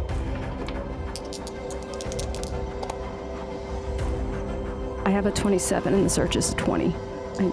The failure is partly due to the fact that you move very slowly, trying not to attract these creatures. Yeah. And the trail is lessened by you. But just as if you were to walk through water, there is a ripple effect. And though it isn't as intense as Pink's and Compass's at the moment, you do seem to be making a trail, and it could possibly attract these creatures. But you get to the lockers, you start opening the ones along the wall, and it's just, there's nothing in these. At the top of the initiative, these eels suddenly dart towards Pinks, and one of them is going to make an attack at you. but it fails. It kind of swims past you, and Blue warned you, so you kind of look and are able to kind of dodge out of the way in time, and it kind of smashes into the locker. It actually goes into one of the lockers and is now kind of, swirling around inside it, trying to regain its sense of balance. We go to the top of the initiative with Beefer. Oh, I'm sorry. The top of the initiative is actually Compass, so Compass, go ahead. Do I still have one attached to me, or was that the only one? It is not attached to you. It is wriggling very hard in your hands. Can I see it, or is it still invisible to me? Make a power times 1 roll. 45. I do not see it. It's the freakiest feeling to have this thing that feels very much alive, and you cannot see it. Well, as much as he would love to find this fucking thing in the lockers, there's no way he's going to sacrifice his life to do it. He has to kill this thing first. Do I have I don't have a blade on me or a... Sure, I would say you would if you wanted to use it. I'd like to use that. Draw it from the side and take a swipe with it. That's a success with the straight 20. Straight 20, and go ahead and roll a d6. And that's a full 6. You slice whatever this thing is, and you can see your blood that has been floating in the air suddenly kind of all just kind of fall out and spill onto the floor. It's a decent amount, too. Oh. But you are, you have defeated this thing. You do have your movement if you want to move towards the locker. Perfect. I do want to ask a question about the locker. Hopefully I can get an answer this turn. It's totally cool if it's too much, but is there anything denoting them? Is there a name on any of them? Is there information, a locker number, or... Make a alertness roll. Okay. 25, which is a pass for me. While everyone is opening them up, you can tell that the lockers have a pretty decent amount of space behind them, the ones in the center. Oh. Okay, I'm gonna call out to the rest of the group. The ones in the center, we gotta break through the other side. It's a hidden compartment. The center's bigger than the others. And I'll start moving towards there. We'll say you kind of get up beside Pink's. It is Beefer's turn. So gathering that they're like T-Rexes, Beefer probably stands as still as possible, glances around for a second, as explosively as possible, fling the towel across the room to try to create a decoy to draw off these things' attentions before moving to the lockers to start searching the interior. Nice. Gotcha, I like that. Let's see, what would that be? You can either make a melee weapon or a persuade roll. Or a survival. I'll even allow you a survival too. Survival is by higher, so I'll take survival if I can. Success with a 51 out of 60. Your instincts kick in, and you take the towel and you chuck it across the room. It creates this very vibrant light trail, and you do notice several of the creatures start swimming quickly towards it, and I assume you run to the lockers. Yeah, slower than the towel. I'm moving slower than the towel. I want to point that out. And yeah, I'll move to the center lockers, and I'll start trying to search the cavity in the middle. Blue, you currently see everyone kind of congregating towards the center lockers. What are you doing? I'm also gonna rush, but be sure to slam the locker, and I'll be like the eels in there, so it doesn't come out. I'll say it's a free action. You can run up to it and slam the locker shut. Yeah, locker slam shut, and then I'm gonna go ahead and help go ahead and rip it up so we can get to this thing. Okay, if you'd like, make a strength times 5 roll. I got a 5. Yes. So you, along with everyone else who has kind of reached this area, you all begin pulling on this, and sure enough, the lockers begin to fall over, and you all kind of leap out of the way as it clatters to the ground, loud. And you see this incredible display of light as it begins to light up this ethereal space you are now in. Any creatures that had not noticed you now notice you. But here's what you see. There is a wooden table in between all these lockers, and there is a device about as wide as a suitcase sitting on the table in the middle. It looks like a Tesla coil with tuning forks that are protruding from either end of the cylindrical head. And it is obvious that whatever is happening is coming from this machine. So, at the top of the initiative, Compass, what would you like to do? I think I want to take a closer look at this machine and see how it is I can best disrupt it. Make a military science or a computer science roll. Or engineering if you have it, I'm not sure. Military science trumps those other two. 51 is a success for me. After studying it for a moment, you can see a control panel, and you quickly begin hitting buttons, and eventually you tap one of the buttons, and you hear that constant hum, that electrical hum, suddenly give out. And in a moment, few seconds, the pink, the fuchsia in the room just sort of disappears, and these strange wriggling creatures that are, right now they're kind of like attacking the locker, just suddenly vanish. And you are left back in this room with everything back to normal. What do you do? What the fuck is going on? That's all I want to know. You all kind of look in the direction of this plate glass window that I explained, and you can see several scientists, including Dr. Thornbill, the dark-skinned man with the heavy scarring, all standing there, and they begin clapping. You don't hear the clapping, as it's probably very thick glass, but you can see it. And they all seem very pleased, and they exit, they kind of disappear from sight. Where the fuck is my briefing? I think we are even more fucked than before. Beefer sighs and takes another shower. I'm gonna go through the, first aid, whatever I could do to assist the fucking hole in my chest. Yeah, you can take like a towel that Beefer threw and kind of wrap it around. The door that was locked becomes unlocked, and stepping through are the scientists along with some mercenaries. They're clapping, and this man, this tall, dark-skinned man, says, "Very good. I was expecting you just to smash it to bits, but I'm impressed. You figured out how to turn it off." Who are you? You can call me Dr. Tapham. Tapham. Tapham. Tapham. I'm sure you're all very curious as to what's going on, and we are at the point in which we can tell you. I will go to the bench. I will put my leg up in a very exaggerated way and be like, "Oh, please, please, please, no rush. Please." Well, if you wouldn't mind, actually, if you could follow us to another room, we've got some coffee and donuts for you, and we'll explain everything. Where's Operative Lion? Oh, you don't have to worry about Operative Lion anymore. I assure you, what I'm going to tell you is going to make all of this very clear. I need a medic. Medic! He snaps his finger, and a medic immediately rushes over to you. Don't take him. No, he doesn't take him anywhere. Okay. Go ahead and roll a d4. No, it's a 1, so I'll take it. You are led once again into another room. It looks to be a briefing room. There are posters on the wall, printouts. There's even a projector. And there's all this kind of math and strange stuff on the walls. But they sit you down, and this man, this Dr. Tapham, begins explaining what it is you just saw. And he says that this device that you just shut down is colloquially known as a Tillinghast resonator.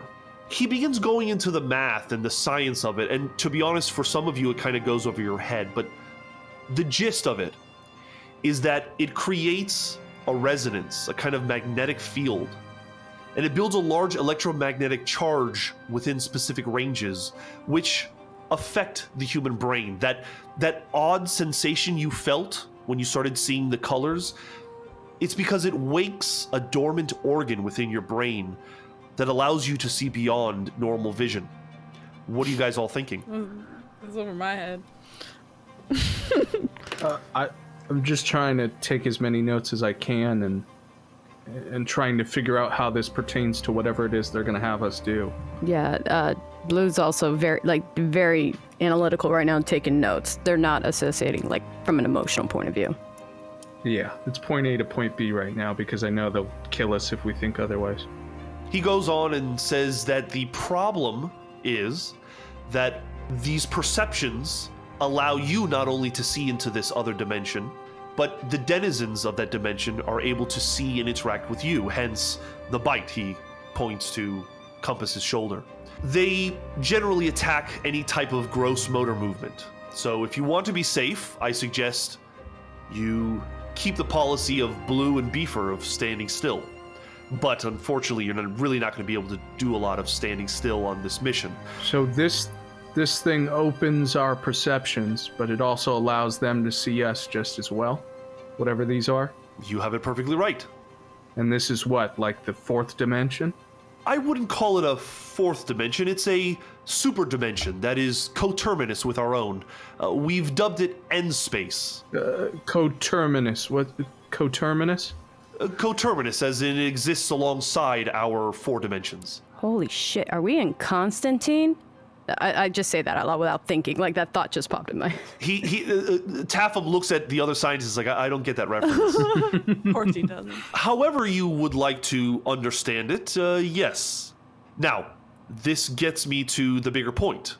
A machine like this, extremely focused source of electromagnetism, was turned on in 1943 aboard the USS Eldridge. Does that ring any bells to you?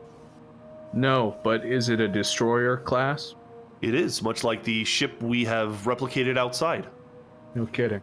This electromagnetism was so strong that we believe the Eldridge was... Well, we believe that it punched a hole into end space, pulling the ship into the dimension. The Eldridge bubble has all of the aspects of our 4 dimensions. It has gravity, time, etc. But it exists in end space. Air is not common in end space. It's mostly a vacuum, mostly that aether that you came across, the fuchsia-colored material. So that is why we developed the end space survival suits, the silver suits you were wearing outside a little earlier. That's why you needed SEALs. You needed divers. Exactly. Shit. Which gets me to the problem. If the resonator aboard the Eldridge is not shut off, it will cause a cascading effect of math I don't want to go into at the moment, but it will ultimately result in the destruction of our solar system by 2053. And he dramatically pauses to see your reaction. So we're going back in time? Is that what you're saying? He's so pleased that you seem to be understanding what he is saying. He's like, precisely, in a manner, in a sense. You see, here's what our solution is. Many scientists have worked over this over the years. Many projects, many people have died to get us to where we are. But our plan is to attune you to a very large resonator that we have on site, which I have dubbed the Concern, and he seems very proud of that. But you will attune to this resonator, and you will be sucked into end space. And you will be attracted through magnetism to the Eldridge, which you would then board and complete your mission. Stop the resonator. Exactly. What you must do is we will provide you with some C4 explosive. You will go in with assault rifles, submachine guns, pistols, whatever you need. And your mission is to enter the conning tower. And he clicks a button and the projector displays a kind of cutout of a USS Destroyer class. And he points to this large tower in the center of the ship.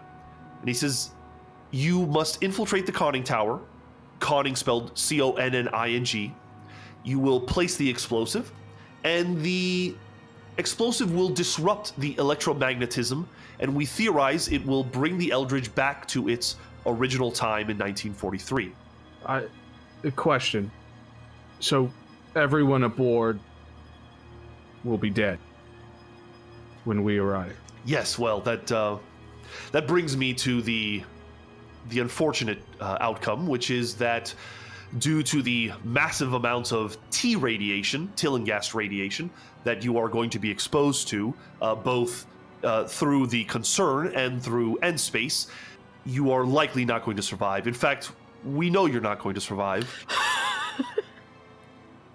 And he kind of pauses, and he's trying to gauge whether it seems like you want to know what he's about to say. We don't come back from this. Well, you It's a one-way trip, yes. And if we say no? It's a one-way trip regardless. They told us some shit, guys. He looks at you specifically, Compass, and he says, Jonah Langley, I know for a fact that you are going to go. I know that Mr. Aselu, Pinks over there, is going to go because we find your bodies in 1943 aboard the Eldridge.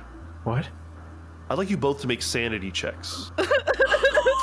What the fuck did you just say? I'd like all four of you to make sanity checks. I was already getting ready to roll that one. Clearly. Instinctively picks up dice. Finally, I failed. Failed with a 96. Clearly, Compass is fine with this. I have a 5. 34 pass. Succeed with a 62. If you succeed, you're going to lose 1 sanity. If you fail, you're going to roll a d4. Oh, that's a 4. If you'd like, you can project. Otherwise, you will take that 4 sanity loss. He only says the name of John Langley, Compass, and Nolan K. Aselu, Pinks. He does not say your names, Beefer and Blue, but he begins showing you evidence. He kind of nods to Dr. Thornbill, who kind of starts cycling through some photos, and he begins to explain the very complicated Project Garnet, which was dedicated to finding you. They found your bodies, and using reverse engineering, studying dental implants, and the strange weapons that you had, or the bodies that were found had, they were able to eventually, using a missing child's network that your parents signed you up for, they were able to find you. And they start cycling through photos, Nolan and John, of you as children, of you graduating, clearly photos of some third person who were taking photos of you. These people have been following you your entire life. You're joking. The fuck? You're kidding. You're fucking kidding.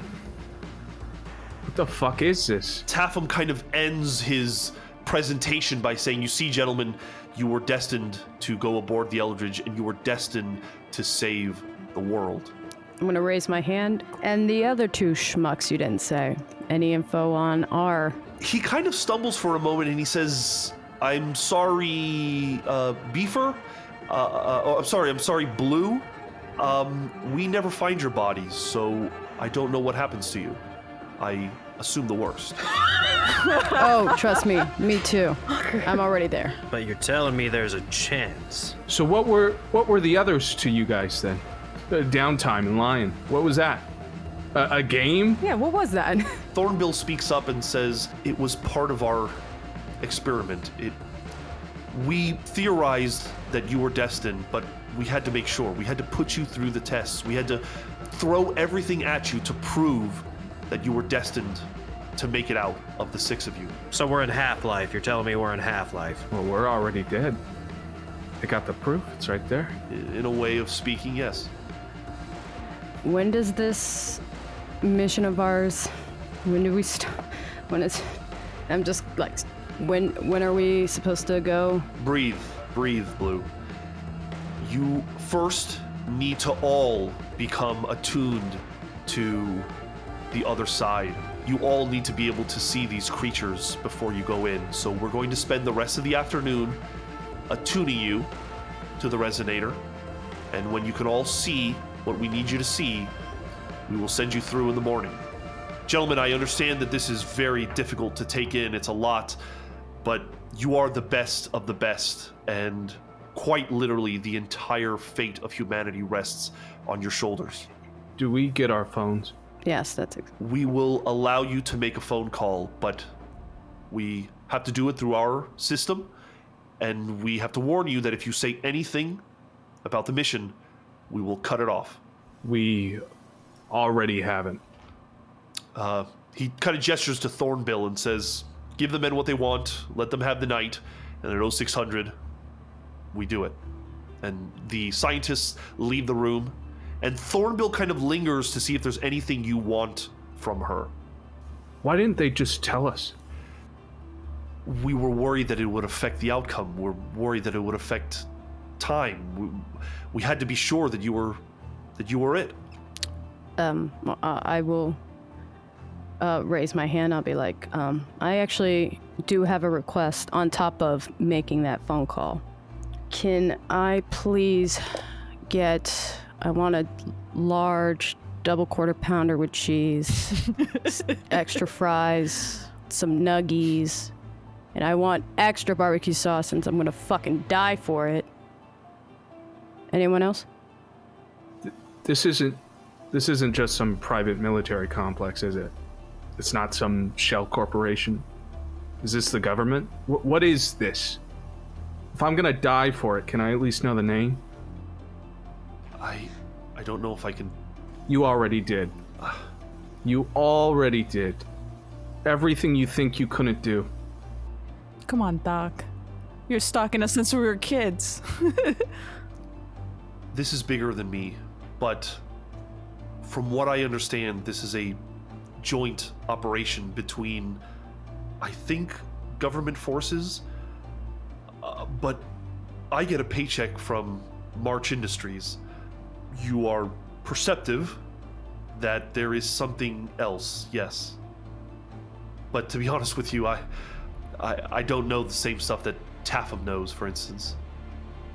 Just know that there have been many minds and many people working on this. I mean, since 1943, since the experiment. I mean, the ONI, there's a history, there's a track record here of many organizations trying to solve this problem. This is an amalgamation of years of research, and it's all come down to you guys.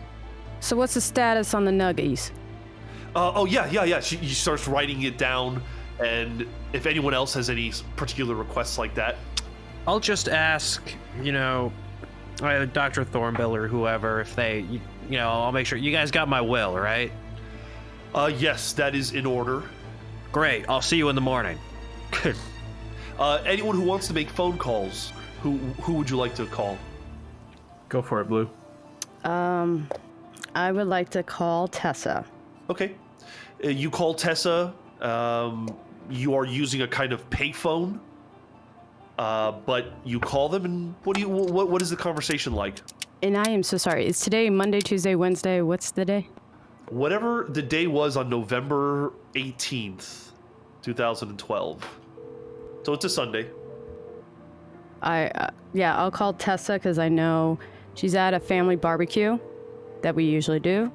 So I'm going to call that house to get a hold of her. She picks up, and you can clearly hear there's kind of a lively party going on in the background. Hey, darling, did Pops burn the brisket again? She laughs and says no, and kind of is happy to be hearing from you. Was not expecting it. Yeah, no, I got here. Everything is, I can't say much, you know that, but everything's good. I just wanted to check in and just tell me about your week. I know you and your sister are going to go see Breaking Dawn. Tell me, how is it? You just ask her for the most mundane things, and she's kind of not sure why, but she placates and she tells you what you want to hear, and it's a mundane but pleasant conversation. Yeah. Probably exactly what you want to hear. It's exactly what the main thing is I just want to hear laughing and just her talking about her day, and then I will say, I love you very much, and I will see you soon. You hang up and you walk away. Who else wanted to make a phone call? I'm going to call my wife, Clara.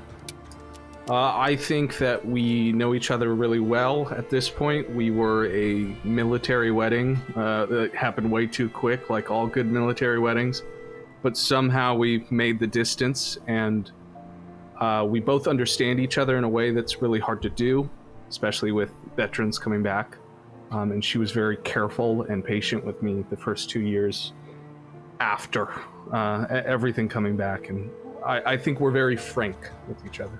And what do you say to her? Clara, I wanted to give you a call, and I want to get the normal... I want to get the preparations out of the way. You're going to have to call my dad. There's a place north of where we live. He's going to show you where. It's an old cabin we used to keep. And I kept some money there just in case. I don't always trust banks, and with our credit issues in the past, I just wanted something in there just in case. Part of that can go to Cassie's fund for college. and the rest of it can be for you, however you want to use it. My parents are going to be there. And I just want you to know that things are going to be okay on the other side, and I did good things for us, okay? That's all I tried to do. At first, as you begin explaining and basically spelling out a kind of speaking will, there's a protest that comes from her, but you quell it. Maybe she quells it herself on her end. She understands you, like you said, and she just says yes, and she says that she loves you, and you can hear the pain in her voice, but you can also hear the temperance. Clara, I love you too. I need you to know this, and I need you to know it well. Don't try and find out. The moment you say that, you hear the line go dead, as if those in charge have cut the line. No tolerance, dang. Oh, yeah, 0.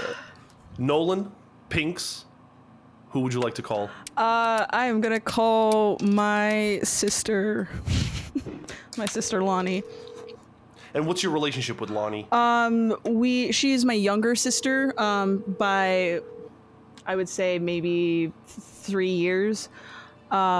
She's also in the military, but I believe, she's not active duty. She's like a reserve. So she still lives at home or back on the island. She's kind of, we have a really great relationship. We're kind of like, she's my confidant. We're kind of rocks to each other. And I don't have the heart to call my folks. So I'm going to call her. Make a luck roll. I got a 3. It rings, and you think she's not going to pick up, but she does. She sounds like she's with friends. What do you tell her? It's like really loud, so I'm kind of like talking over her, but I'm kind of just making jokes, just asking about her day, just really quick, and I finally just say kind of, you know, whatever you do and whatever you choose to do in life, just, you know, always know that I'm proud of you. You know, the family's proud of you, and, you know, I know you're gonna do right by them and stuff. She can tell that there's an awkwardness in what you're saying, and she can tell that there's something wrong, and she starts asking you questions. What do you say to her? I kind of shove it off. I kind of change the subject a little bit, kind of like play it off, make a joke, kind of just keep kind of laughing. Just, I don't want to kind of panic her, make it any more difficult than it already is. And then by then I would probably just tell her that I love her, and just leave it at that. You hang up after telling her you love her. You have made your phone calls and you get your meals. Sure enough, they bring a whole bunch of cheeseburgers and food that you asked for, Blue. Anything that you guys asked for, they are able to provide for you. And really the kind of tone has shifted where there is this kind of empathy being brought towards you. They are really going out of their way to make you feel comfortable in your last hours.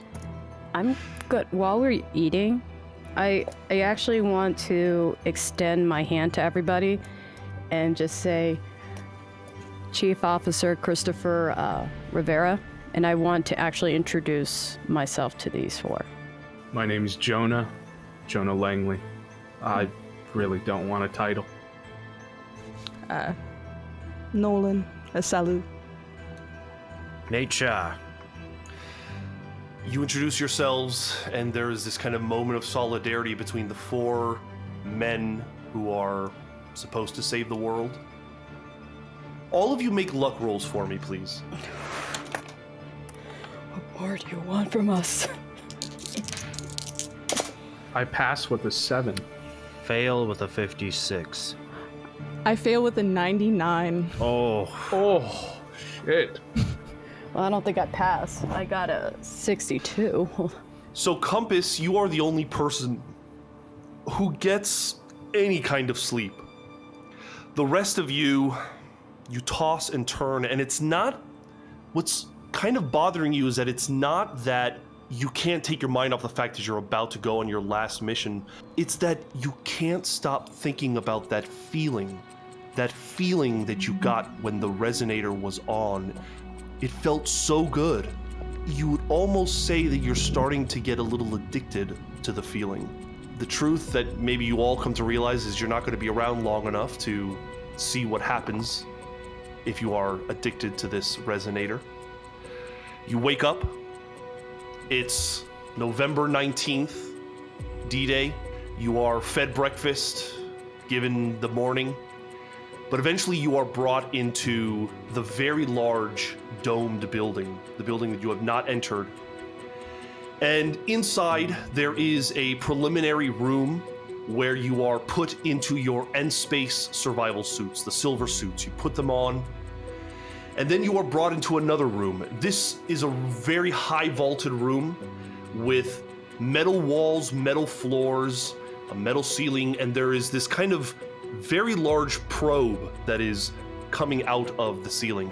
Dr. Thornbill explains they need to degauss you. They need to run electricity through your electrons so that you are unaffected by the T radiation for as long as possible. You stand in the middle of this room with your suits on. Everyone else steps out, and there is this incredibly loud strike of light. And you all can see that from above you is a massive bolt of electricity that is running through all of you and down into the floor. The moment it starts, a few moments later it ends, and all that is left is kind of the smell of ozone in the air. People come back into the room, and they begin leading you into the next space. But you are fine. It just kind of felt like a little bit of a tingly sensation when it was occurring.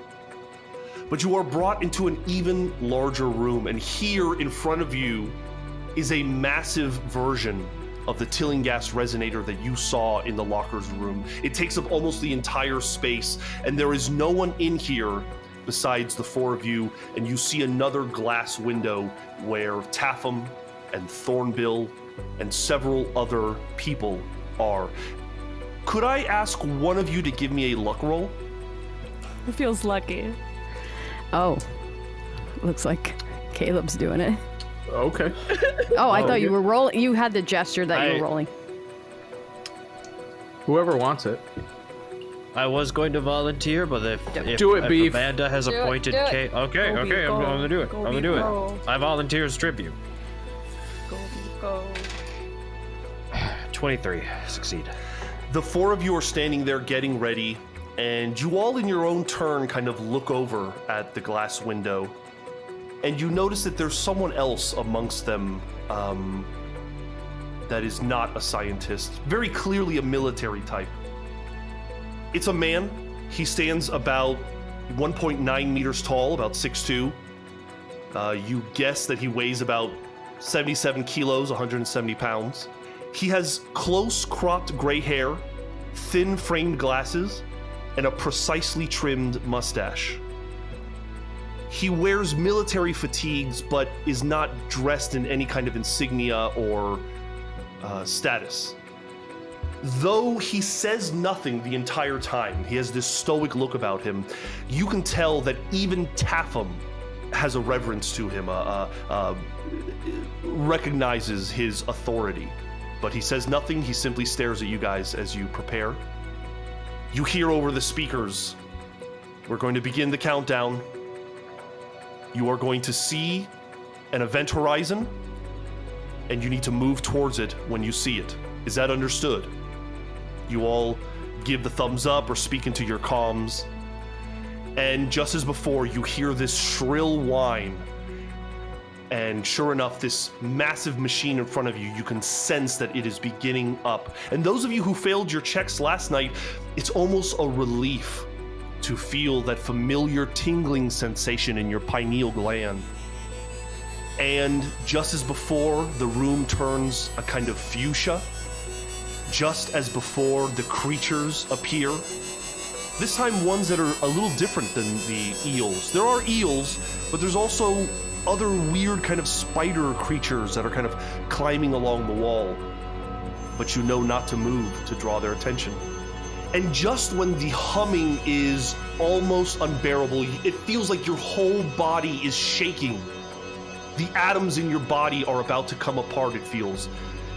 This sphere, this event horizon just kind of begins to form in front of you. A kind of, not opaque, but reflective bubble. And you can feel being drawn towards it. What do you do? Go towards it. Forward come. Yeah. Sifting through to the horizon. Seek the light.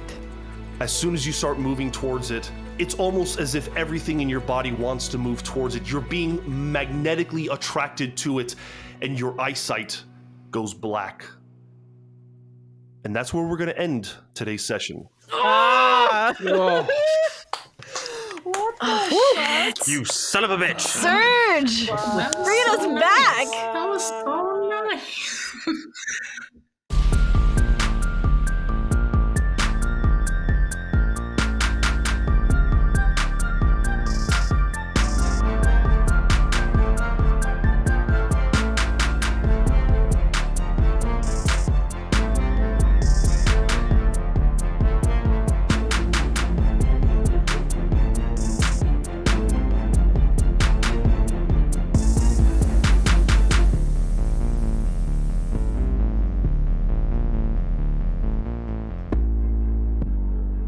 One moment, the SEALs of Operation Tell are stepping towards the event horizon.